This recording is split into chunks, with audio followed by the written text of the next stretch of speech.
Kung mahilig ka sa salad, para sa'yo ang video na to.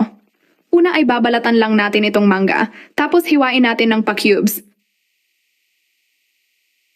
Gagamit din tayo ng isang katamtamang laki ng avocado. At hahatiin lang natin ito sa dalawa. Yung isa itabi muna at itong isa ay lalamasin natin gamit ang tinidor.